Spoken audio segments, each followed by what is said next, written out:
Hello students. Previous class में discuss कर रहे थे अपन किसके बारे में, ऑर्डर ऑफ रिएक्शन के बारे में। What is the order of reaction and type of order of reaction. Order of reaction, मैंने आपको बताया कि ऑर्डर ऑफ रिएक्शन क्या होता है कि कोई भी केमिकल रिएक्शन में वो रिएक्टेंट जिसकी कंसंट्रेशन में कोई चेंज हो रहा हो, कोई भी केमिकल रिएक्शन में वो रिएक्टेंट जिसकी कंसंट्रेशन में चेंज हो रहा हो, उसकी जो पावर का सम होता है उसको अपन क्या कहते हैं, ऑर्डर ऑफ रिएक्शन कहते हैं ना। कल देखा था अपन ने ऑर्डर ऑफ रिएक्शन के बारे में। अब ऑर्डर ऑफ रिएक्शन की बात करें तो मैंने कहा जनरली अपन कितने टाइप की देखेंगे। एक तो जीरो ऑर्डर रिएक्शन, एक आपके पास फर्स्ट ऑर्डर रिएक्शन, और एक आपके पास second order reaction. Zero order, first order and second order. Zero order के बारे में डिस्कस कर चुके थे अपन, दैट dx upon dt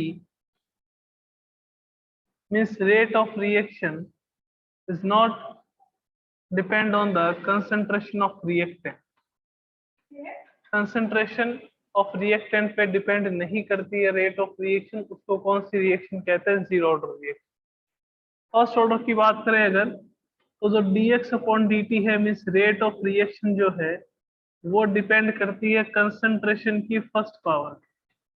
उसको कौन सी रिएक्शन कह देते हैं, फर्स्ट ऑर्डर रिएक्शन कहते हैं। एग्जांपल्स देखेंगे अपन। सेकंड ऑर्डर रिएक्शन की बात करें तो जो रेट ऑफ रिएक्शन है dx अपॉन dt है वो डिपेंड करती है रिएक्टेंट की कंसंट्रेशन के सेकंड पावर, है ना। तो जब डिपेंड नहीं करती है तो उसको कौन सी रिएक्शन कहेंगे, जीरो ऑर्डर रिएक्शन। कल मैंने आपको एक बात बताई थी कि दैट ऑर्डर ऑफ रिएक्शन जो है वो एक experimental value,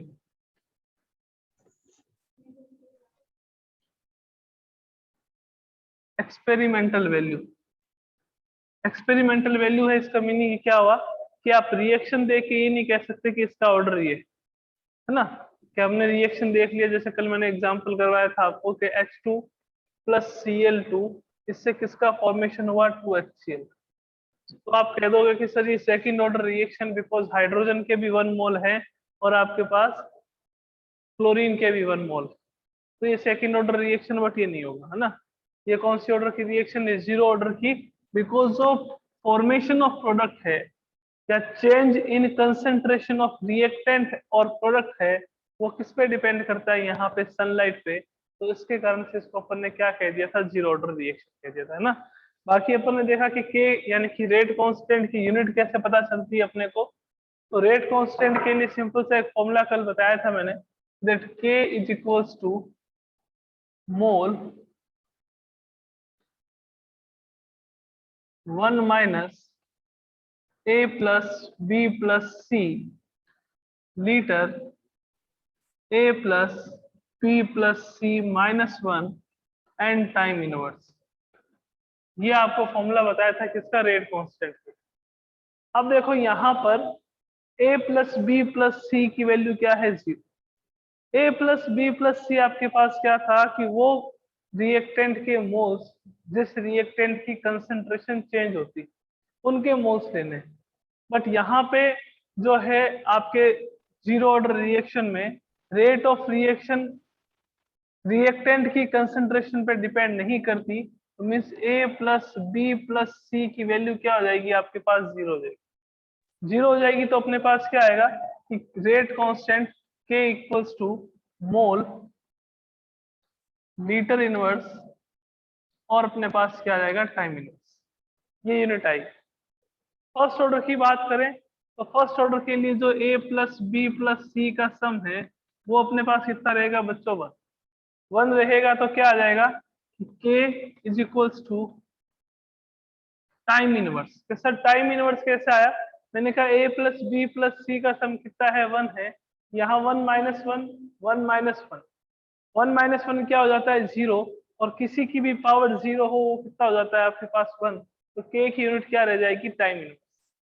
second order reaction है, यहाँ पे क्या रहेगा, a प्लस बी प्लस सी की वैल्यू कितनी आएगी आपके पास 2 आएगी। तो आपके पास के का फॉर्मूला क्या हो जाएगा, सॉरी के की यूनिट क्या हो जाएगी। तो देखो a प्लस बी प्लस सी की वैल्यू 2 है, तो यहाँ 1 माइनस 2, 1 माइनस 2 करोगे तो मोल क्या आ जाएगा आपके पास इनवर्स, टाइम क्या आ जाएगा, सॉरी लीटर आपके पास क्या आ जाएगा +1, और टाइम आपके पास क्या आ जाएगा inverse. Mole litre time inverse, ये किसके लिए होगा, सेकंड ऑर्डर के लिए रेट कांस्टेंट की जो यूनिट है वो आपके पास है। अब अपन अगर 12th की बात करें कि अपने एनसीईआरटी की बात करें, तो आपको जीरो और फर्स्ट ऑर्डर के लिए रेट कांस्टेंट का जो फॉर्मूला है वो डिराइव करना है, और zero order and first order तो अपन देखेंगे। उससे पहले एक और टर्म देख लेते हैं, वो है molecularity. That what is the molecularity. Order of reaction की डेफिनेशन क्या हो गया कि किसी भी केमिकल रिएक्शन में वो रिएक्टेंट जिसकी कंसंट्रेशन में चेंज होता है उसकी पावर का जो सम होगा उसको अपन क्या कहेंगे, ऑर्डर ऑफ रिएक्शन। जिसकी कंसंट्रेशन में कोई चेंज नहीं होगा उसकी पावर का सम अपन नहीं लेंगे, उसकी पावर को अपन कंसीडर नहीं करेंगे। समझ आएगी बात, यानी कि जिस पे रेट डिपेंड करती है उसी की पावर का सम करना है, वो ही आपके पास क्या होगा, ऑर्डर ऑफ रिएक्शन होगा। आइए देखते हैं नेक्स्ट डेफिनेशन आती है अपने पास, मोलिकुलरिटी।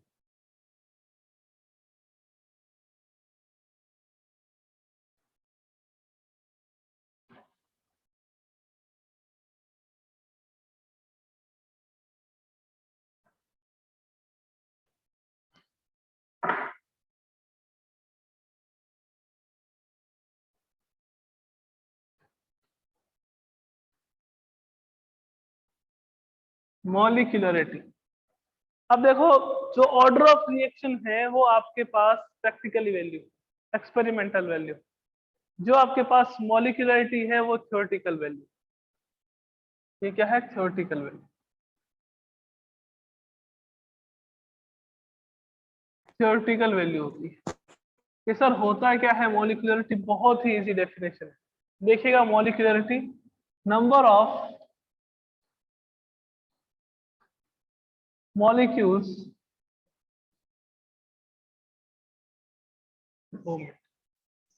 ना, नंबर की जगह टोटल नंबर लिख देते हैं, total number of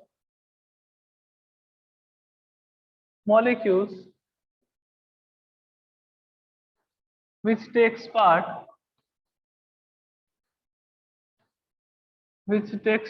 in a chemical reaction,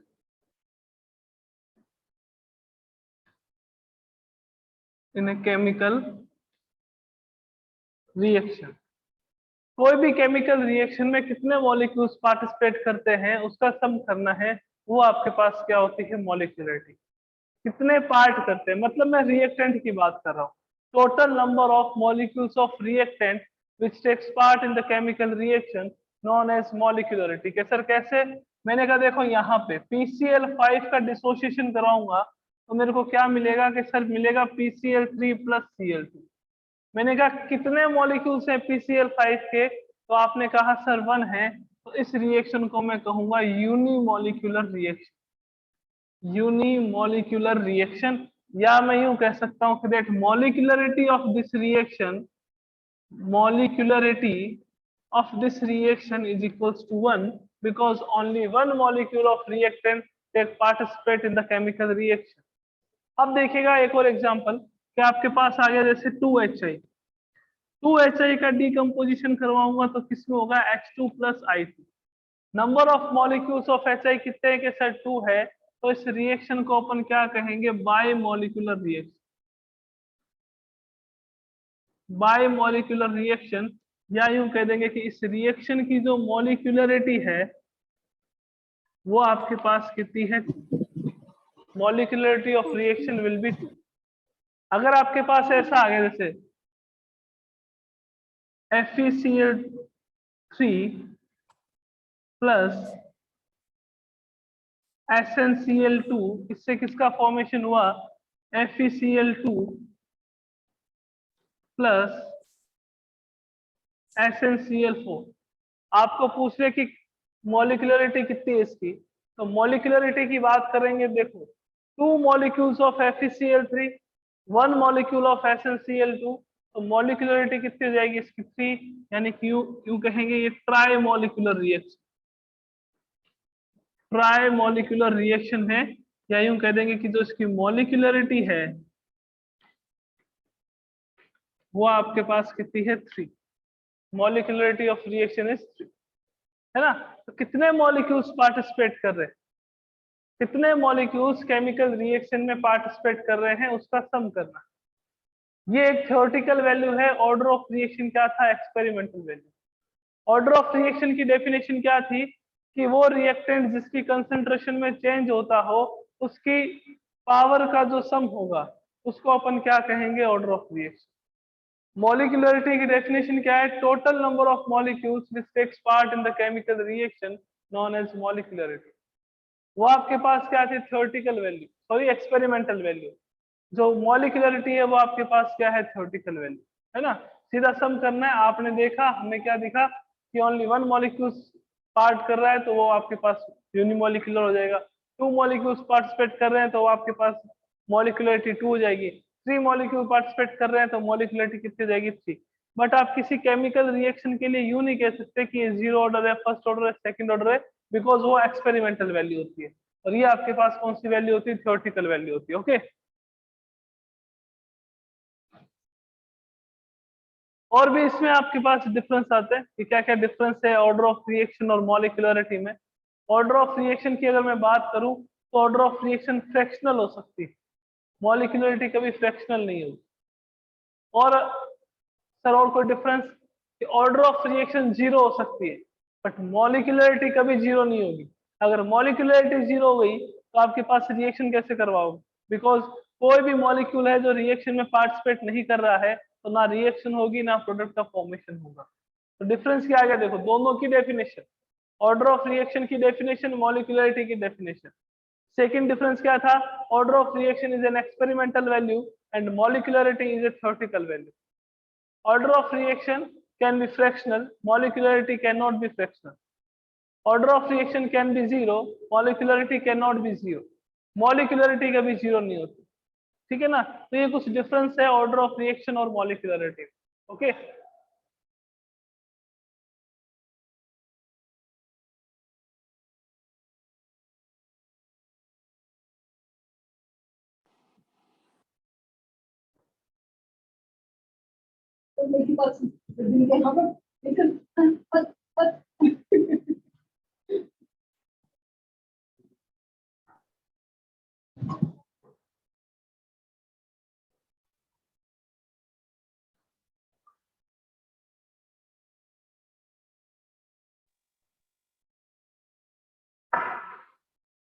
next अपने पास क्या आता है टॉपिक देखिएगा, pseudo order reaction. Pseudo order reaction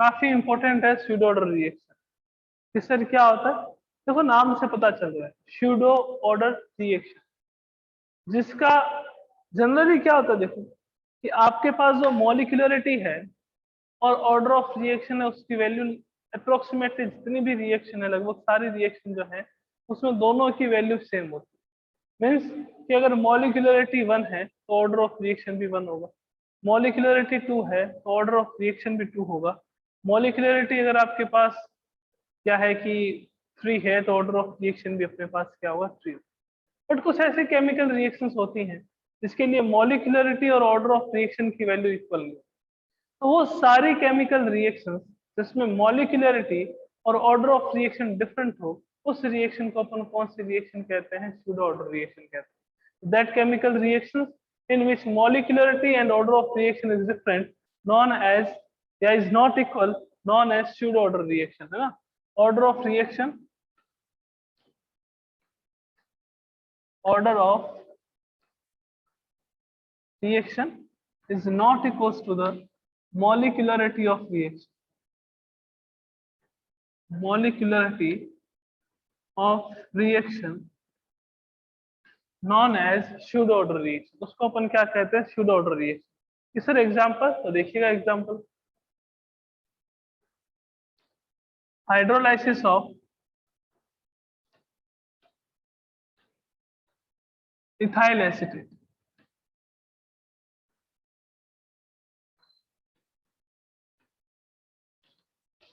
hydrolysis of ethyl acetate. Ethyl acetate का फॉर्मूला क्या होता है? CH3 COO C2H5। It is the formula of ethyl acetate, है ना। Ethyl acetate is an ester, ester है ये। इसका नोमेनक्लेचर पहले करेंगे तो ये आएगा आगे इथाइल। कितने हैं आपके पास? कार्बन 2 है तो एसिड, एस्टर ग्रुप है तो क्या आएगा आपके पास? एस्टर। ये कॉमन नेमिंग है इथाइल एसीटेट। IUPAC नहीं बता रहा, ये आपके पास कॉमन नेमिंग। IUPAC देखेंगे इसका तो क्या हो जाएगा? Ethyl ethanoate, ethyl ethanoate.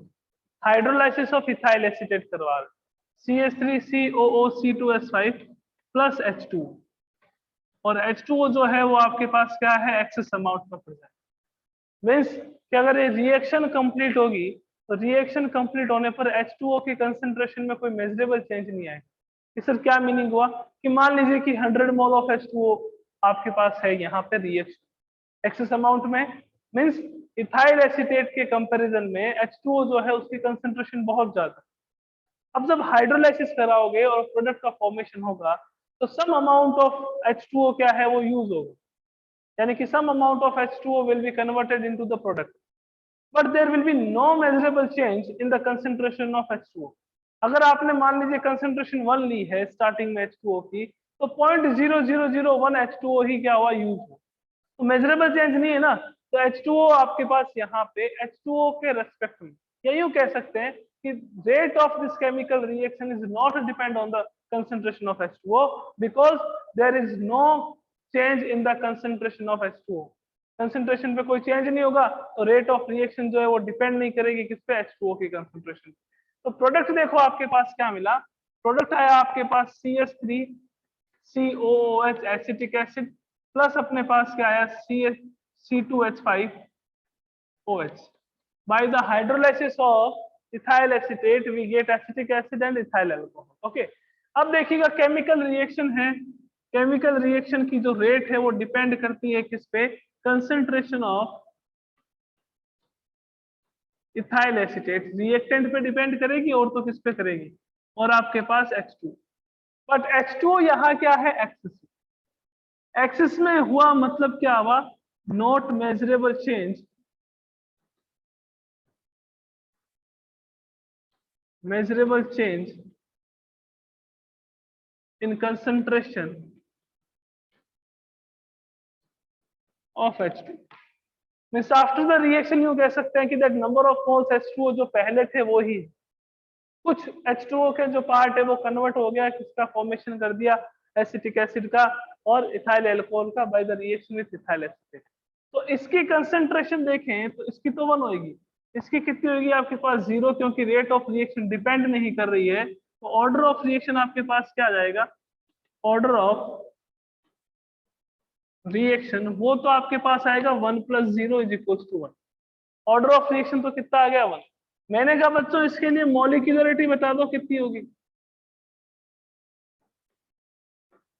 Molecularity, तो आपने कहा सर मॉलिक्यूलरिटी की बात करें तो अभी आपने बताया that number of moles of reactant या number of molecules of the reactant which takes part in the chemical reaction. तो कितने मॉलिक्यूल पार्ट करते हैं? 1 ये 1 ये, कितने हो गए? 2। तो मॉलिक्यूलरिटी तो इसकी कितनी हो गई? 2। ऑर्डर ऑफ रिएक्शन इसका कितना हो गया? 1। तो इसको अपन क्या कहते हैं? सूडो फर्स्ट ऑर्डर रिएक्शन कहते हैं। Pseudo first order reaction. Pseudo order reaction क्या होता है? When the molecularity of reaction and order of reaction is not equal, then it is known as pseudo order reaction। Pseudo first order reaction का example आपके पास क्या जाता है? Hydrolysis of ethyl acetate, जिसमें क्या होता है कि मॉलिक्यूलरिटी तो आपके पास 2 है, ऑर्डर ऑफ रिएक्शन आपके पास क्या है? 1 है, तो इसके कारण इसको अपन कहते हैं pseudo first order reaction. Sir और कोई एग्जांपल है? एकदम है। कौन सा?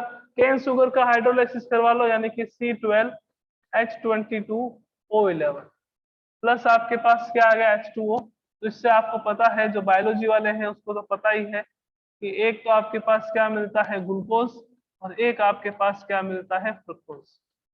एक तो ग्लूकोज मिलता है और एक आपके पास क्या मिलता है, फ्रक्टोज, और ये यहाँ पे कौन से अमाउंट में है, एक्सेस अमाउंट। कि सर दोनों का फॉर्मूला सेम, हाँ दोनों का फॉर्मूला सेम, फंक्शनल ग्रुप दोनों में क्या रहता है, डिफरेंट। ग्लूकोज जो है उसमें एल्डिहाइड फंक्शनल ग्रुप होता है, और ये जो फ्रक्टोज है उसमें आपके पास कीटोन होता है, और इसको अपन क्या कह देते हैं, सुक्रोज कह देते हैं। तो इसमें भी ऑर्डर ऑफ रिएक्शन आपके पास क्या आएगा, 1 आएगा। ओके, तो ये आपके पास है स्यूडो ऑर्डर रिएक्शन क्या होती है, उसकी डेफिनेशन और उसका एग्जाम्पल।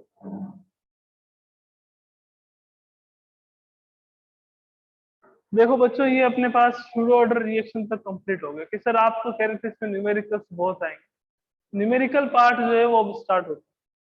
थोड़ा बहुत पहले था जो अपन ने रेट ऑफ रिएक्शन में देखा था। अब न्यूमेरिकल पार्ट जो है वो जितने भी न्यूमेरिकल्स हैं वो अब स्टार्ट होंगे। सर कैसे? क्योंकि अपना जो नेक्स्ट टॉपिक है वो क्या रहेगा, determination of rate constant for zero order reaction and for first order reaction. तो रेट कांस्टेंट की जो वैल्यू है या रेट कांस्टेंट का जो फॉर्मूला आता है उसी से तो न्यूमेरिकल्स बनेंगे। तो न्यूमेरिकल पार्ट अब स्टार्ट होगा जो लास्ट तक रहेगा, है ना। बहुत ही छोटा चैप्टर है, बहुत ही इजी चैप्टर है। डिफरेंस अपन ने कर लिए कि ऑर्डर ऑफ रिएक्शन और मॉलिक्यूलरिटी में क्या डिफरेंस होता है। स्यूडो ऑर्डर रिएक्शन क्या होती है अपन ने देख लिया। स्यूडो फर्स्ट ऑर्डर रिएक्शन अपन क्या होती है वो अपन ने देख लिया। एग्जांपल स्यूडो फर्स्ट ऑर्डर का अपने को यही देना है कि हाइड्रोलाइसिस ऑफ इथाइल एसीटेट और हाइड्रोलाइसिस ऑफ कैन शुगर, है ना, या इन्वर्जन ऑफ कैन शुगर भी कहते हैं इसको, इन्वर्जन ऑफ कैन शुगर। तो ये भी आपके पास स्यूडो फर्स्ट ऑर्डर का एग्जाम्पल। ओके, आइए चलते हैं नेक्स्ट आगे।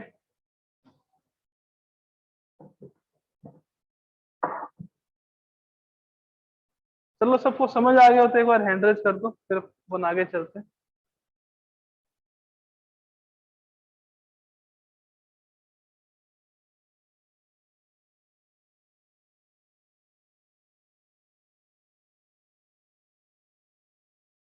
रेट कांस्टेंट आपको पता है क्या होता है, ये मैंने आपको बताया था।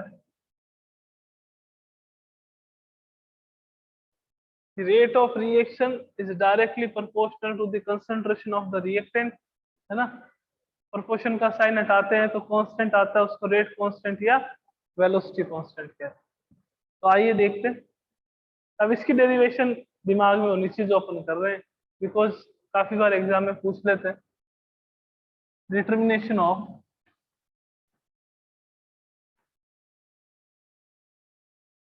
Rate constant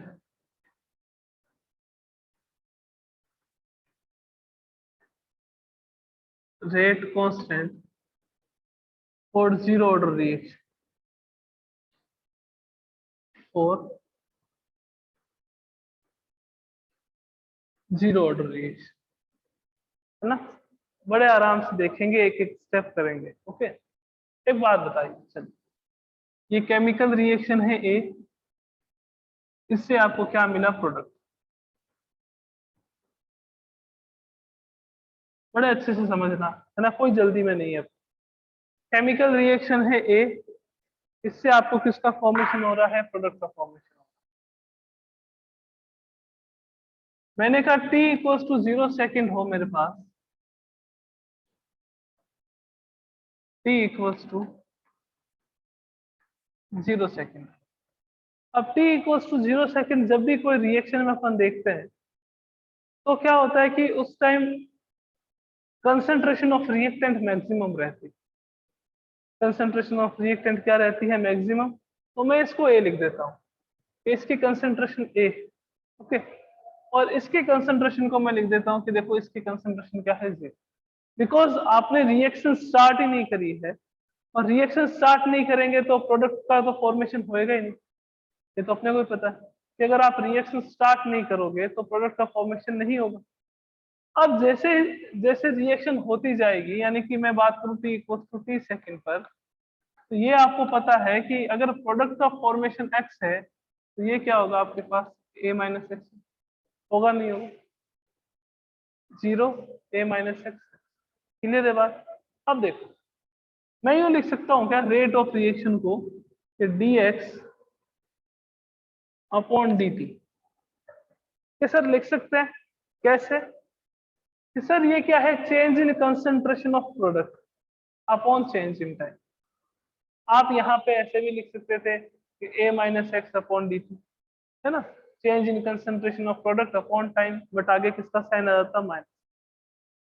change in concentration of reactant नहीं लिखा है मैंने लिखा है change in concentration of product, यानी कि ये क्या हुई रेट। रेट किसके डायरेक्टली प्रोपोर्शन होती है कि सर रेट जो है वो रिएक्टेंट की कंसंट्रेशन के डायरेक्टली प्रोपोर्शन होती है, but upon zero order reaction पढ़ रहे हैं तो यहाँ पे क्या हो जाएगा, पावर क्या आ जाएगी आपके पास जीरो। जीरो ऑर्डर रिएक्शन का मतलब क्या है, rate does not depend upon the concentration of the reactant, reactant की कंसंट्रेशन पे डिपेंड नहीं करेगी। तो इसको यूं भी लिख सकता हूँ क्या मैं, dx upon dt is equals to k naught a minus X की power zero. Sir what is the k naught, k naught जो है उसी की तो अपने को फॉर्मूला कैलकुलेट करना है, रेट कांस्टेंट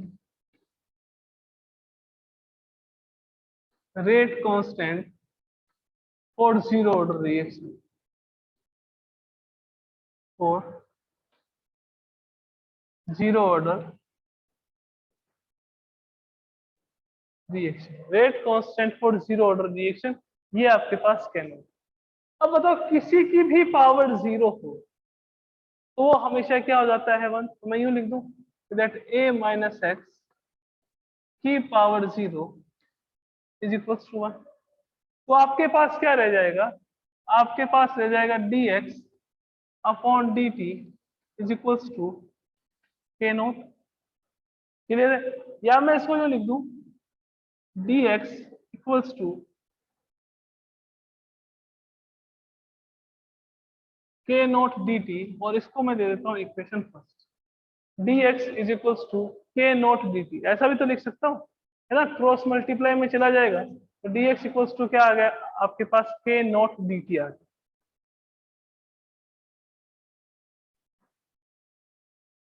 यहां तक अगर किसी को कोई डाउट है तो अपना हैंड रेज कर दीजिएगा, यहां तक कोई डाउट है, यहां तक अगर किसी को कोई डाउट है तो अपना हैंड रेज कर दीजिए, अदरवाइज अपन चलते हैं आगे।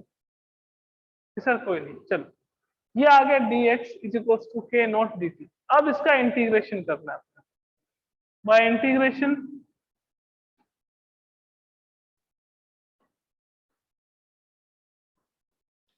Integration of equation first, equation first का इंटीग्रेशन करेंगे तो क्या होगा, dx कांस्टेंट का कभी इंटीग्रेशन होता नहीं है, k नोट और आपके पास क्या आएगा डी। ओके, तो अपन क्या लिखेंगे इसको, अपन इसको लिखेंगे x equals to k naught T plus, sir what is C, आप इंटीग्रेशन करते हो तो एक कांस्टेंट आता है, हमेशा हमेशा आएगा जहां जहां इंटीग्रेशन करो, सी को अपन कहते हैं इंटीग्रेशन कांस्टेंट। अब बच्चों जो ये सी की वैल्यू है इसको अपन इक्वेशन 2 दे दें, सी की वैल्यू हमेशा ध्यान रखना t इक्वल्स टू 0 सेकंड पे काउंट करें, सी की वैल्यू कहाँ कैलकुलेट करेंगे, t इक्वल्स टू 0 सेकंड पे। अब देखो सी की वैल्यू कैलकुलेट करना इसी इक्वेशन से करेंगे, when t equals to 0 second तो x की वैल्यू भी आपके पास क्या होगी कि सर जी, यहां देखो यहाँ यहाँ t इक्वल्स टू 0 सेकंड तो उस टाइम x की वैल्यू भी आपके पास कितनी है जीरो, x की वैल्यू भी क्या होगी जीरो, तो आप यहाँ क्या पुट करोगे इस इक्वेशन में, zero equals to k naught into zero plus आपके पास क्या आ गया c, तो c की वैल्यू क्या आ गई जी, c की वैल्यू आपके पास क्या आ गई थी, मैं तो c की जो वैल्यू है वो इसी इक्वेशन से कैलकुलेट करके इसी इक्वेशन में अपने को रखना। अब ये जो c की वैल्यू है वो इक्वेशन 2 में रखोगे तो अपने पास क्या आएगा, अपने पास आ जाएगा x equals to k naught T, x equals to क्या आ गया k नोट टी। आपको क्या कैलकुलेट करना है k नोट, तो k नोट इक्वल्स टू क्या आ जाएगा, k naught equals to x by T, k naught equals to x by T. x आपके पास क्या है कंसंट्रेशन ऑफ प्रोडक्ट, t आपके पास क्या है टाइम, के नॉट क्या है, rate constant for zero order reaction, rate constant for zero order reaction के naught equals to X by T. दोबारा एक्सप्लेन कर देते हैं एक बार, किसके लिए रेट कांस्टेंट की वैल्यू कैलकुलेट कर रहे हैं, जीरो ऑर्डर रिएक्शन। और जीरो ऑर्डर रिएक्शन में अपने को पता है दैट कि rate of reaction is not depend on the concentration of reactant, reactant की कंसंट्रेशन पे रेट ऑफ रिएक्शन डिपेंड नहीं करती। तो आपके पास क्या आएगा, dx upon dt is directly proportional to the a minus X की पावर जीरो। प्रोपोर्शन का साइन हटाएंगे, यहाँ क्या आ जाएगा, कांस्टेंट आ जाएगा, है ना। अब इंटीग्रेशन करा, लास्ट में चलते चलते c की वैल्यू कैलकुलेट करके रेट कांस्टेंट का अपने पास फॉर्मूला आ गया, k naught is equal to X by T. Okay, अब देखिएगा एक और बात, एक और टर्म आती है यहाँ पे half life. Sir half life period क्या होता है, हाफ लाइफ पीरियड और zero order reaction. Half life period का मीनिंग क्या हो गया बच्चों, कि जैसे फॉर एग्जांपल कोई रिएक्शन 10 मिनट्स में कंप्लीट होती है, अपन टाइम के अकॉर्डिंग हाफ नहीं करेंगे कि सर 5 उसका हाफ होगा। किसी रिएक्शन में रिएक्टेंट की कंसंट्रेशन जो है वो पहले मान लीजिए कि 5 मोल पर लीटर या 10 मोल पर लीटर, तो कितने टाइम के बाद रिएक्टेंट की जो कंसंट्रेशन है वो इनिशियल की हाफ हो जाती है, उसको अपन क्या कहेंगे, हाफ लाइफ पीरियड।